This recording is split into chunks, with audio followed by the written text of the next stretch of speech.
225 millones de años.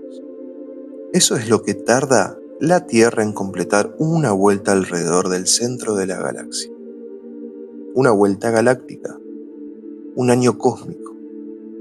Guarden ese dato, porque todo lo que le voy a contar esta noche ocurre dentro de esa medida y también fuera de ella.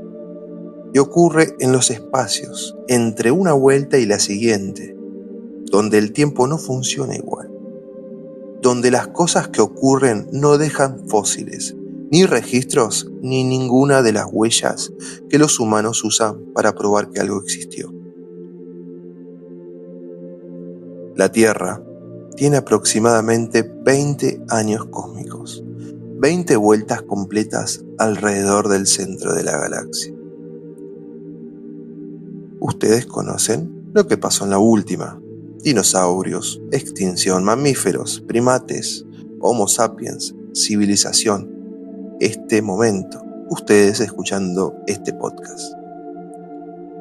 4.000 millones de años condensados en una narrativa que los humanos llevan siglos tratando de entender, de catalogar, de ordenar en museos y libros de texto. Teorías que se reemplazan unas a otras con la urgencia de quien sabe que el tiempo se acaba. Pero nadie habla de las otras 19 vueltas. Nadie pregunta qué pasó antes, no porque la respuesta sea que no pasó nada, sino porque la respuesta es demasiado grande para caber en el tipo de pregunta que los humanos se permiten hacerse. Háganme un favor. Olviden todo lo que saben sobre la evolución de la vida en este planeta, tal como se las enseñaron. No porque sea falso, sino porque es incompleto de una manera que importa. La vida en la Tierra no empezó hace 4.000 millones de años y progresó en una línea recta hasta este preciso momento. La vida humana empezó, se desarrolló, llegó lejos, fue borrada. Empezó nuevamente, llegó lejos, fue borrada. Una, otra y otra vez, con la paciencia infinita de un proceso que no tiene apuro porque el tiempo no es un limitante. Las extinciones masivas que los científicos han documentado no son interrupciones en la historia de la vida. Son los puntos al final de cada párrafo. Y hay muchos más párrafos de los que el registro fósil puede mostrar. Porque el registro fósil solo guarda lo que se fosiliza. Y hay cosas que no llegan a fosilizarse. Cosas como ideas, lenguaje, música, el conocimiento de que existe algo más allá de lo que los ojos pueden ver. La capacidad de mirar al cielo nocturno y sentir simultáneamente terror y pertenencia. Eso no deja huesos, pero estuvo acá. Mucho antes de que ustedes estuvieran acá. En la primera vuelta galáctica, cuando este planeta era joven y el Sol brillaba con una intensidad diferente, y los continentes no tenían todavía la forma que tienen ahora, algo comenzó a organizarse. No voy a llamarlo civilización todavía. Era demasiado antiguo para ese nombre. Demasiado diferente. Los cuerpos que lo habitaban no eran como los cuerpos de ahora. La química era distinta. La manera en que se procesaba el mundo era distinta. Pero miraban al cielo. Eso es lo que importa. Desde el principio, desde la primera vez que algo en este planeta desarrolló la capacidad de dirigir la atención hacia arriba, lo primero que hizo fue mirar al cielo y hacerse la pregunta, la misma pregunta que se hacen ustedes ahora. ¿Hay algo más? No voy a contarles cada vuelta, no porque no tenga tiempo, sino porque el patrón se vuelve evidente muy rápido. Y una vez que lo ven, no pueden de verlo. Y prefiero que lleguen a él solos en lugar de que yo se los entregue ya armado. Pero les voy a dar los puntos en común. En cada ciclo, en cada una de las 19 vueltas anteriores a esta, ocurrió lo mismo con variaciones menores. Primero, la vida simple, química, células. El lento y extraordinario proceso de la complejidad emergiendo de la simplicidad. Luego, el salto, el momento en que algo dentro de la vida en este planeta desarrolló la capacidad de preguntarse a sí mismo qué era, la conciencia o la autoconciencia, el espejo interior que convierte a un organismo en un ser. Luego, el desarrollo, miles de generaciones construyendo sobre lo que dejaron las anteriores. El lenguaje, las herramientas, conocimiento acumulado, la evidencia de la memoria colectiva que hoy llamamos cultura. Luego el umbral. El umbral es el momento crítico. Es el punto en que una civilización llega suficientemente lejos como para tener que tomar una decisión que no parece una decisión porque no viene formulada como tal. La decisión es esta: seguir creciendo hacia adentro, profundizando en la comprensión de lo que ya existe acá, en este planeta, en este sistema solar, en esta pequeña esquina de la galaxia. O si no, mirar hacia afuera, hacia las otras estrellas, hacia las otras vueltas, hacia lo que hay más allá de lo que cualquier ojo orgánico o artificial pueda ver desde acá. En 19 ciclos anteriores, la decisión fue la misma. Mirar hacia afuera, siempre mirar hacia afuera. Y luego venía la extinción. No siempre de la misma manera, obviamente. A veces venía desde el cielo. Un objeto lo suficientemente grande, viajando a la velocidad suficiente para reescribir la geología del planeta en cuestión de horas. A veces venía desde adentro. Una civilización que llegaba tan lejos con sus propias herramientas que se volvieron contra ella. Que construyeron mecanismos de tal poder que el margen entre el uso y la destrucción se volvió imposible de mantener. A veces venía desde el Sol, ciclos de actividades estelares que los calendarios de una sola civilización no son suficientemente largos para registrar. A veces venía del interior mismo del planeta. Piensen esto, la Tierra... Piensen no. Imaginen esto, la Tierra es un ser vivo. Y en una escala de tiempo hace que la historia humana parezca simplemente un parpadeo de ojos.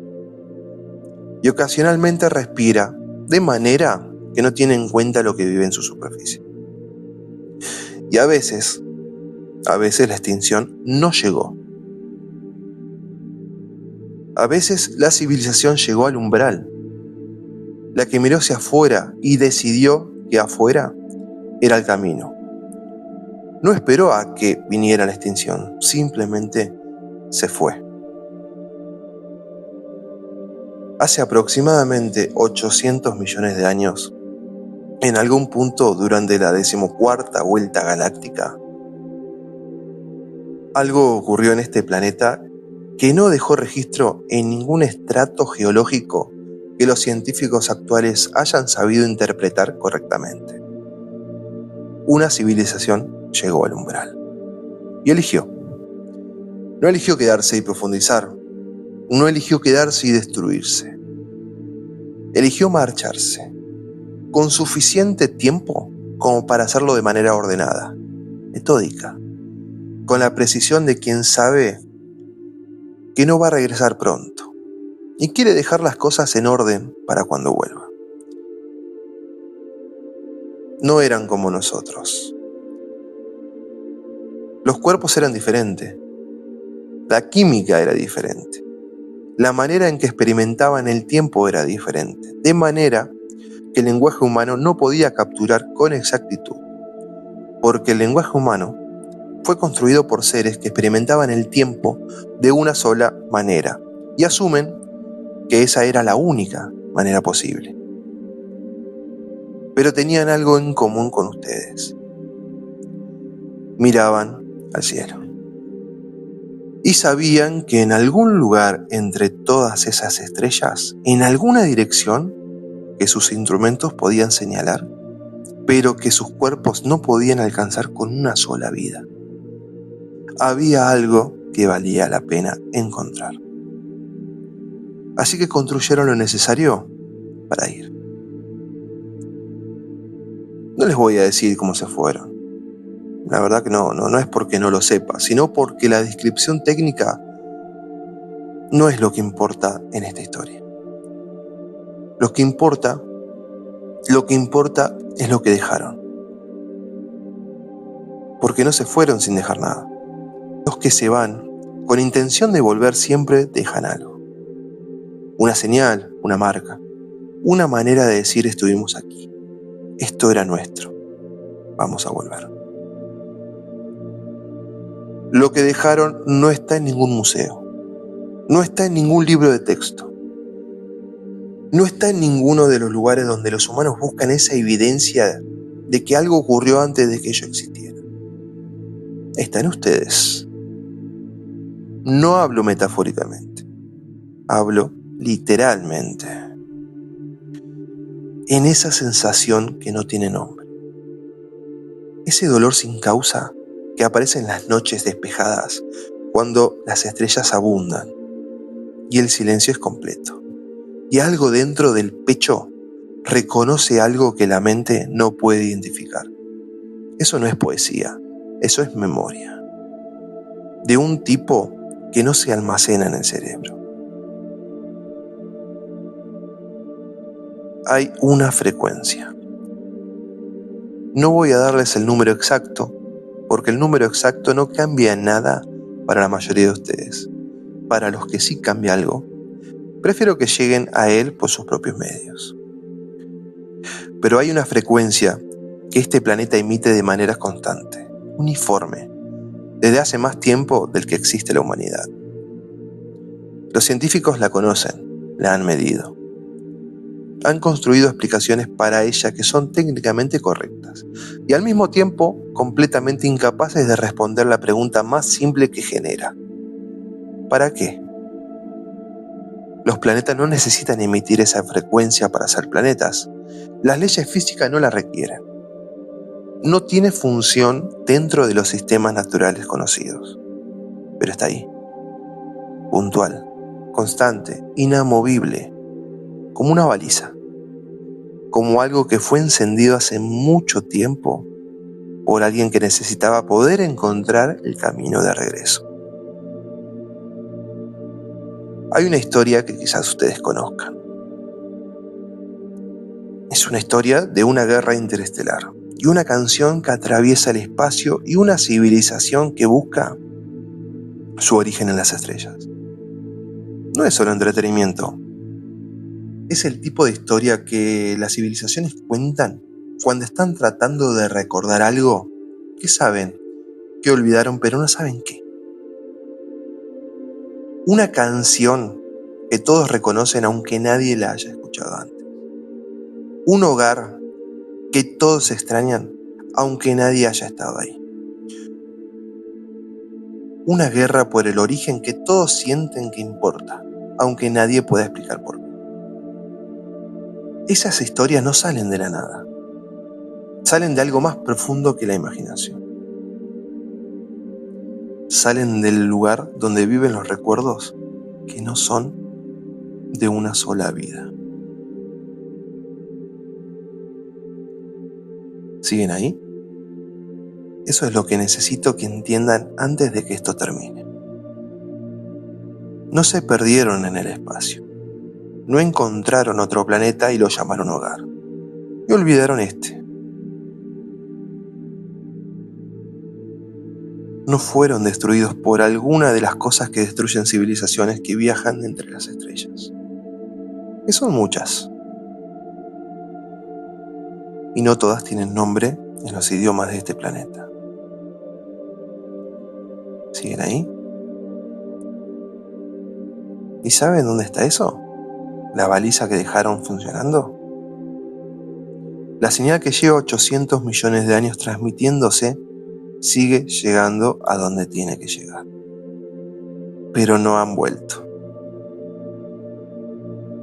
Y la razón por la que no han vuelto es la misma razón por la que un padre no despierta a su hijo que todavía está durmiendo aunque tenga cosas importantes que decirle. Porque todavía no estamos listos. No lo digo como una crítica. Lo digo como una descripción de un estado, una civilización que todavía pelea por fronteras invisibles trazadas hace siglos. Una civilización que tiene la capacidad de destruirse completamente y por momentos parece que está considerando hacerlo. Una civilización que mira al cielo con los instrumentos más sofisticados que haya construido nunca y todavía se debate si está sola. Una civilización que a veces, en sus mejores momentos, produce arte, música, ciencia y un amor de una calidad que sugiere que hay algo extraordinario dentro esperando salir. Y en sus peores momentos produce exactamente lo contrario, con la misma energía, con la misma capacidad. Como si lo extraordinario y lo destructivo vivieran en el mismo lugar y se alimentaran de la misma fuente, y la diferencia entre uno y el otro fuera mucho más frágil de lo que nadie quiere admitir. Hay una escena en esa historia. Hay una escena de guerra y canciones intergalácticas. Una escena donde alguien encuentra una grabación antiquísima de una civilización que no existe. Y en esa grabación hay música. Pero la música es reconocible. ¿Cómo puede ser? No porque alguien la haya escuchado antes, sino porque hay algo dentro de quien la escucha que la reconoce. Desde un lugar más profundo que la memoria personal. Desde el tipo de lugar donde viven las cosas que son verdad antes de que nadie las pruebe. Eso es lo más cercano que la ficción humana ha llegado a describir lo que yo les estoy contando. Una canción que vive del origen, que todos llevan adentro, pero que nadie sabe que la lleva. La 20ª Vuelta Galáctica está en curso, y ustedes están en ella. En este momento, mientras ustedes están escuchando esto, el sistema solar completo viaja a 220 kilómetros por segundo alrededor del centro de la galaxia, en un arco que tardará otros 180 millones de años en completarse. Eso es lo que queda de esta vuelta. 180 millones de años. Una cantidad de tiempo tan grande que el cerebro humano no puede procesar de manera genuina. Pueden escribir el número, sí. Pueden pronunciarlo. Pueden usarlo en algún cálculo. Pero no pueden sentirlo. Y sin embargo, en la escala en que se toman las decisiones de regreso a un planeta que emite una baliza desde hace 800 millones de años, 180 millones de años es una tarde. La pregunta no es si van a volver. La pregunta es en qué estado va a estar esto cuando vuelvan. Si va a estar. Si los que están aquí, cuando eso ocurra, van a reconocer la canción, Si van a tener todavía la capacidad de mirar al cielo y sentir lo que sienten ustedes ahora mismo en la noche despejada. Si van a tener todavía la capacidad de mirar al cielo y sentir lo que sienten ustedes ahora, en esas noches despejadas cuando las estrellas abundan y hay algo en el pecho que la mente no puede identificar. O si van a hacer la 19ª extinción. El párrafo que termina con un punto antes de que llegue la respuesta. Hay algo que los humanos hacen que ninguna otra civilización de las 19 vueltas anteriores hizo exactamente igual. Cuentan historias. No solo para recordar, no solo para enseñar, no solo para preservar el conocimiento de una generación a la siguiente. Las cuentan para sentir que no están solos, para tender un hilo invisible entre quien habla y quien escucha. Y decir, ¿esto que siento yo, lo sienten ustedes también? ¿Están ahí? ¿Estamos en el mismo lugar, aunque no estemos en el mismo lugar? Eso es extraordinario. Eso es algo que sugiere que hay algo acá que vale la pena esperar. Y eso es también, aunque no lo sepan, exactamente lo que la baliza lleva 800 millones de años diciendo hacia afuera. ¿Estamos listos? Todavía no. Pero a veces,